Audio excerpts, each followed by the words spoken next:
Former President Trump's daughter, Ivanka, is on the stand today in the $250 million civil fraud trial. Now, she's the fourth and final member of the Trump family to answer questions under oath. She was removed as a co-defendant in that case, but her testimony is providing vital insight into the inner workings of the Trump organization. That's why we have NBC News correspondent Rahima Ellis joining us now from live outside the courthouse there in Lower Manhattan. Rahima, it's good to see you this Wednesday. If you can, just sort of set the scene for us, because we know that Ivanka served as executive vice president for development and acquisitions at the Trump organization. That was about until 2017. So what is she saying to the judge about really the company's business practices?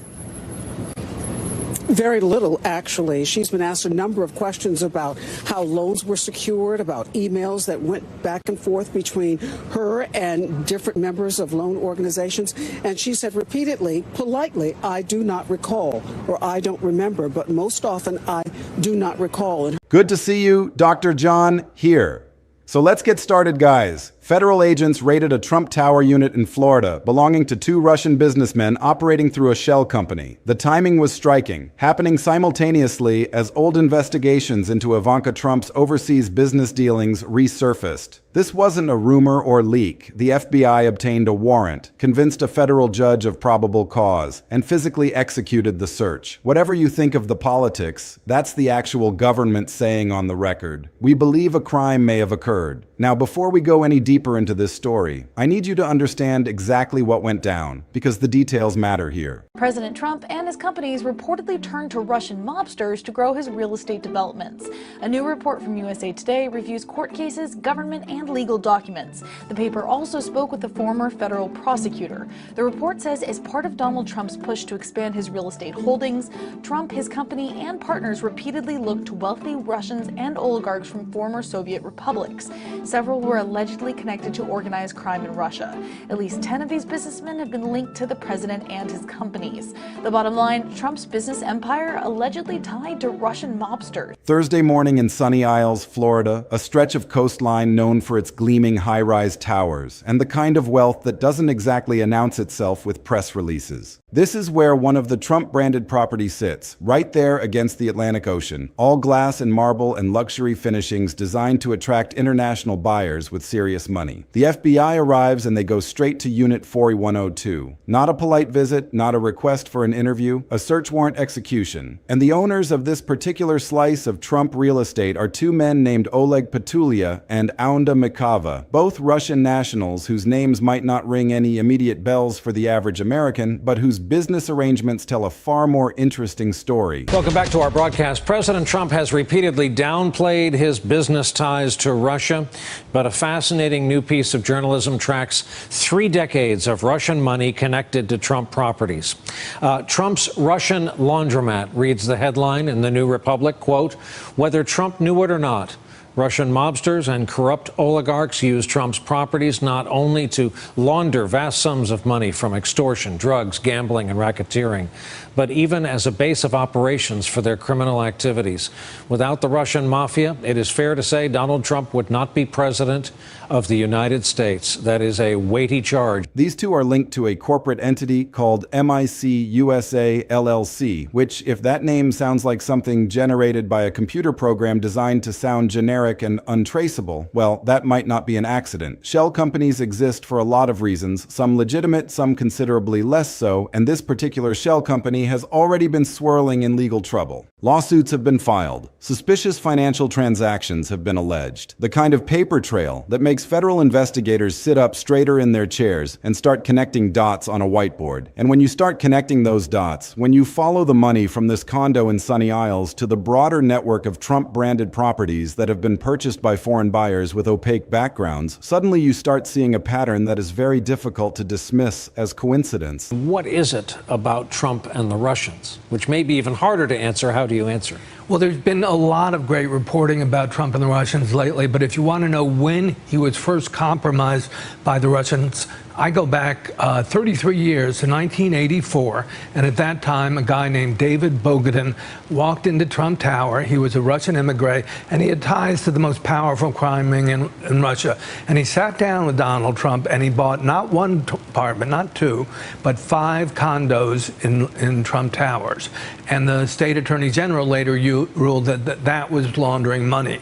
And Trump Towers, in many ways, had been set up as a perfect vehicle for money laundering. It was at the time, it was one of only 2 buildings in New York City where anonymous people could use shell companies to buy condominiums. The FBI clearly saw enough in those patterns, enough in those financial records and those corporate filings and those lawsuit allegations to convince a judge that there was something inside that condo unit worth looking at, worth obtaining a warrant for, worth sending agents in to collect. And whatever they found, whatever they are still finding, we may not know the full scope yet. But the fact that this operation happened at all tells you this investigation is not in its infancy. This is not a fishing expedition. This is a targeted action based on evidence that has already been gathered. But remember what I said about timing, because this is where the story expands into something much bigger than a single condo raid in Florida. At the same moment this is happening, federal investigators are reopening their examination of Ivanka Trump's international business dealing, specifically the projects she was deeply involved in when her father sat in the Oval Office during his first term. We are talking about luxury developments in Vancouver, in Panama, in other global hotspots where the Trump brand was being licensed and promoted, and where Ivanka herself was the public face of the enterprise. She flew out to these locations. She attended grand opening ceremonies. She posed for photographs and gave interviews and lent her personal brand and her White House proximity to these projects in ways that raised serious ethical questions at the time and are now raising potential legal questions in the present. The core issue that investigators keep circling back to is whether these international Trump projects served a dual purpose that nobody was talking about publicly. Did they function as legitimate business ventures on the surface, while simultaneously providing a mechanism for foreign actors, including individuals connected to Russian interests, to move money, to hide assets, to launder funds through the prestige and the complexity of luxury real estate transactions? And the even sharper question, the one that has Ivanka's name attached to it specifically, is whether she knew or should have known what was happening with the financing of these projects.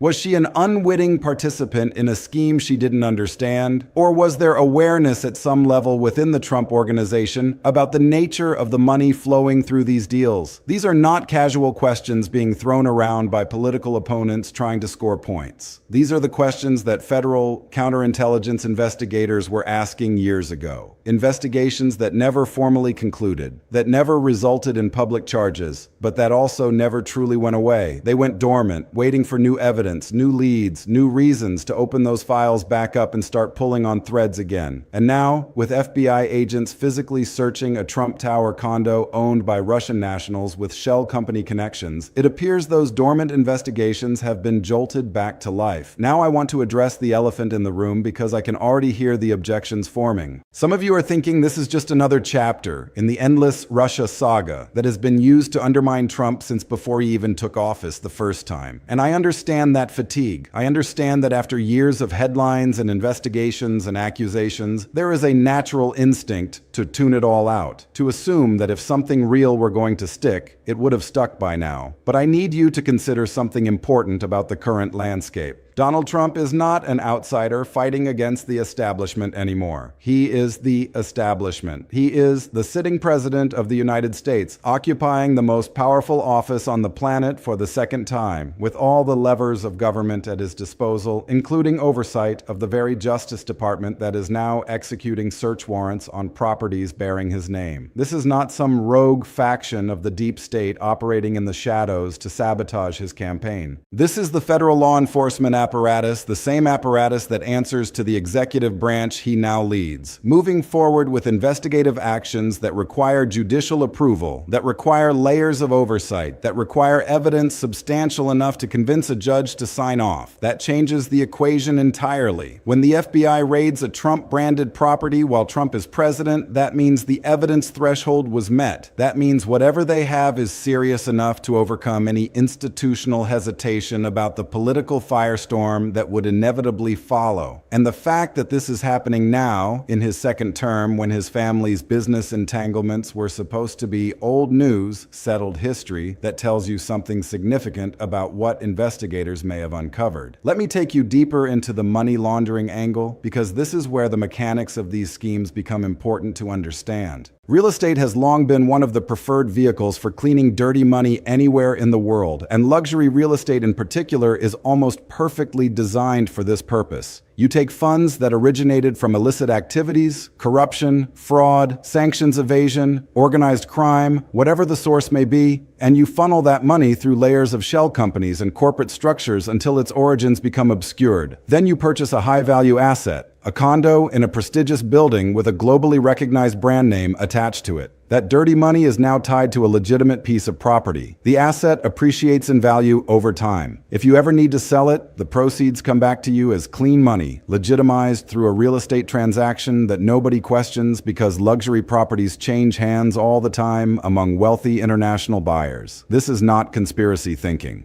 This is well-documented financial crime methodology that law enforcement agencies around the world have been struggling to combat for decades. And Trump-branded properties, with their global recognition, their association with wealth and success, their locations in prime real estate markets like South Florida, they represent almost ideal vehicles for this kind of activity. The brand attracts international buyers. The high price points justify complex financing arrangements. The use of shell companies to make purchases is common enough in the luxury market that it doesn't automatically raise alarms. All of these factors combine to create an environment where money laundering can potentially occur. And the question that federal investigators appear to be asking is whether it did occur, whether it occurred repeatedly across multiple Trump-branded properties, and whether anyone within the Trump organization was aware of or complicit in facilitating it. South Florida specifically has become infamous for this kind of activity. The Miami area, with its international banking connections, its culture of discretion around wealthy foreign buyers, its constant churn of luxury real estate developments, has attracted money from all over the world, including significant flows from Russia and former Soviet states. Not every Russian buyer is a criminal, obviously. That goes without saying. But when you see patterns emerge, when certain shell companies keep appearing in property records, when the same names or the same corporate structures show up in multiple transactions across multiple properties, when lawsuits start alleging financial misconduct and suspicious transfers, those patterns start forming a picture that investigators cannot ignore. The condo unit that was just raided, Unit 4102 at Trump Tower, Sunny Isles, appears to be one piece of that larger picture. The owners, Petulia and Macava, connected through MIC USA LLC, an entity with its own legal troubles and allegations of questionable financial activity, represent exactly the kind of arrangement that would interest federal agents looking into potential money laundering through luxury real estate. And the fact that this particular unit sits inside a Trump-branded building, a brand that licenses its name to developers in exchange for fees, a brand that promotes these properties to international buyers,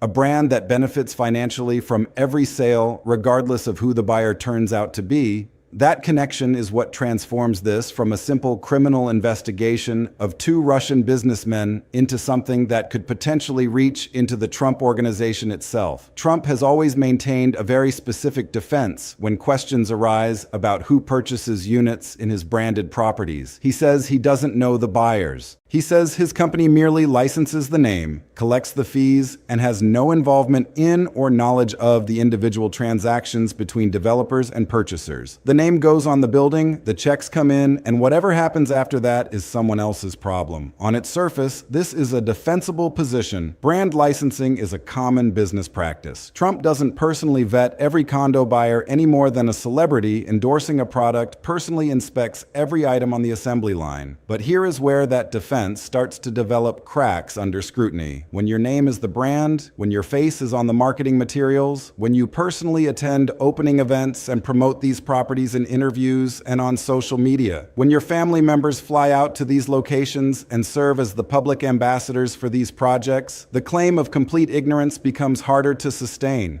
The Trump Organization is a sophisticated real estate operation with decades of experience in international markets. They understand how luxury properties are financed. They understand that certain types of buyers use certain types of corporate structures. They understand what red flags look like because they have operated in this space for a very long time. So when investigative journalists start publishing reports about suspicious buyers snapping up units in Trump-branded buildings, when lawsuits start alleging financial misconduct by shell companies connected to those buildings, when federal investigators start asking questions that require lawyers and public statements, the idea that nobody within the organization noticed anything unusual becomes increasingly difficult to accept. Either someone knew and chose not to act, or the systems in place to detect problematic transactions were so inadequate as to be effectively non-existent. Neither answer is particularly flattering, and both carry potential legal exposure depending on what the FBI ultimately uncovers. Now let me pivot to Ivanka specifically, because her role in all of this occupies a particularly sensitive intersection of business, politics, and potential legal jeopardy. Ivanka has always been positioned as the polished face of the Trump brand, the one who could take the brashness and the controversy of her father's public persona and translate it into something that appealed to a more mainstream, professional audience.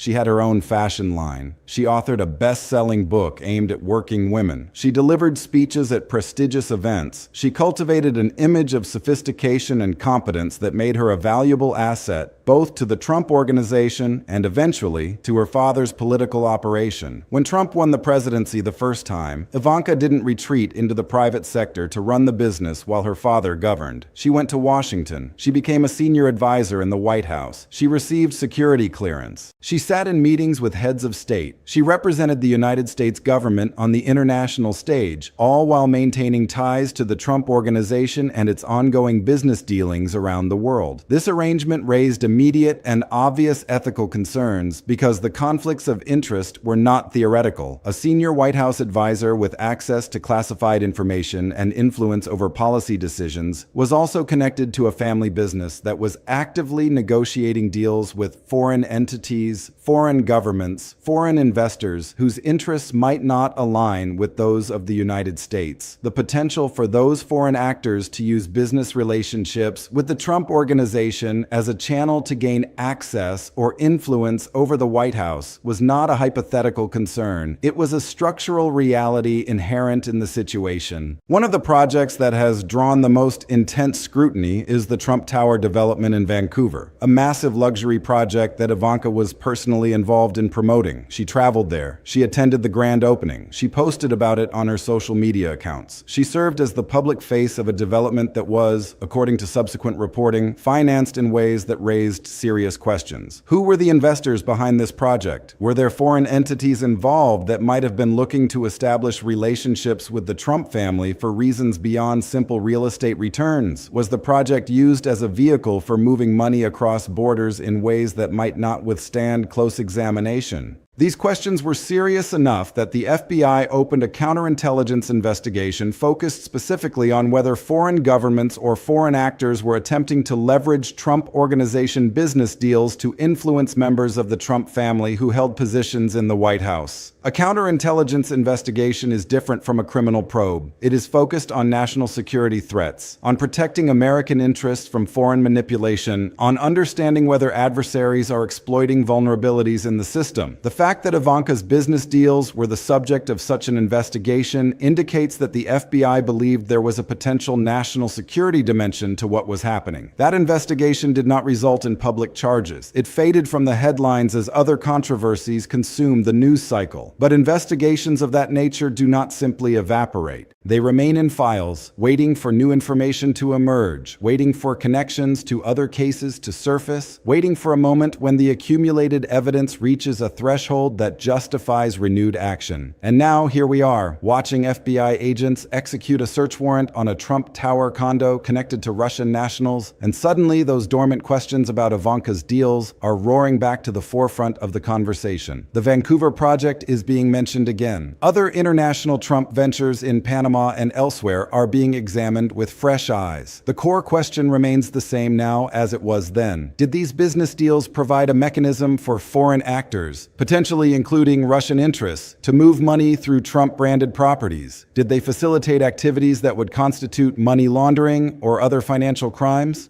And did Ivanka Trump, as a senior White House official and a key figure in promoting these projects, have knowledge of what was occurring? I want to be very careful here because I am not stating that Ivanka committed any crime. I am not stating that she knowingly participated in money laundering or that she deliberately helped foreign actors hide assets. What I am stating is that the FBI found these questions compelling enough to open a counterintelligence investigation years ago, that those questions were never fully resolved, and that the current raid in Florida suggests investigators are pursuing new leads that may connect to that older inquiry. Whether those leads ultimately point toward or away from Ivanka is something only the evidence can determine. The Trump family's response to all of this has followed a familiar playbook: deny everything, attack the investigators, frame the entire situation as politically motivated persecution by a biased law enforcement apparatus that has been trying to take them down for years. And this strategy has worked for them in the past because it taps into genuine grievances among their supporters about how Trump has been treated by institutions that many Americans no longer trust. There is a reason the witch hunt narrative resonates. There is a reason people are willing to dismiss FBI actions as partisan when those actions involve the Trump family. Trust in federal law enforcement and intelligence agencies has eroded significantly, particularly among conservative voters, and that erosion creates a defensive shield that the Trump family knows how to use. But this particular moment presents a more difficult challenge for that defensive strategy because of the context in which it is unfolding. Trump is president right now. His appointees run the Justice Department. His administration oversees the FBI. The argument that this is a deep state operation to undermine him becomes considerably harder to sustain when the chain of command ultimately leads back to his own executive branch. For this raid to happen under these circumstances, the evidentiary basis would need to be solid enough to justify the political explosion that everyone involved knew would follow. Federal judges do not sign warrants based on partisan grudges. Career prosecutors do not stake their professional reputations on cases they know are baseless. FBI agents do not plan and execute raids on luxury condos because they have personal feelings about the president whose name is on the building. Something real is driving this investigation, and the effort to dismiss it as pure politics is going to run into the hard reality of whatever evidence the FBI has already presented to a court. The internet, predictably, has erupted into absolute chaos over this. Social media platforms are churning with hashtags, with theories, with accusations flying in every direction. On Truth Social, the platform Trump himself created, supporters are rallying to his defense, denouncing the raid as the latest salvo in an endless campaign of harassment. On other platforms, critics are proclaiming this as the moment the walls finally start closing in, the beginning of the end of the Trump family's immunity from consequences. Both sides are operating with maximum certainty and minimum information because that is how these moments always play out in the current media environment. But the noise on social media, as deafening as it may be, is not the same thing as what is happening in the actual investigative process. The FBI agents who search that condo are not reading the trending hashtags while they catalog evidence. The prosecutors who will review whatever was recovered are not checking their mentions before deciding whether charges are warranted. The legal process operates on a different timeline, with different standards, than the outrage cycle that dominates online discourse. What matters is not what people are posting, but what evidence exists, what witnesses are saying, what documents reveal, what forensic accounting uncovers about the flow of money through these shell companies and these luxury properties. So where does all of this lead? What are the possible outcomes that we should be watching for in the days and weeks ahead? The range of possibilities is wide and depends entirely on what the FBI has already gathered and what the search of Unit 4102 yields. At one end of the spectrum, it is possible that the investigation focuses narrowly on the two Russian owners of the condo, that whatever suspicious activity triggered the warrant is limited to Petulia and Mikava and their shell company, and that no charges or allegations extend beyond them. The Trump Organization could emerge from this with nothing more than embarrassment. Another headline about Russians buying units in their branded buildings. Another round of uncomfortable questions that fade when the next news cycle arrives. This outcome is entirely possible. Federal investigations often start with broad suspicion and narrow as evidence develops. And it may turn out that the criminal activity, if any is proven, involves only the individuals who owned the unit and not the brand that licensed its name to the building. But there are are other possibilities on that spectrum, and they become progressively more consequential the further you go. If the evidence shows that money laundering did occur through Trump-branded properties, and if evidence emerges that someone within the Trump organization was aware of or willfully blind to that activity, the legal exposure expands significantly. If Ivanka's involvement in the Vancouver project or other international deals is shown to have intersected with the money laundering activities under investigation, her potential exposure increases as well. And if any of this connects back to Trump himself, if there is documentation or testimony suggesting he knew about or benefited from illicit financial activity conducted through his branded properties, the political and legal implications would be seismic. The President of the United States cannot be insulated from a federal criminal investigation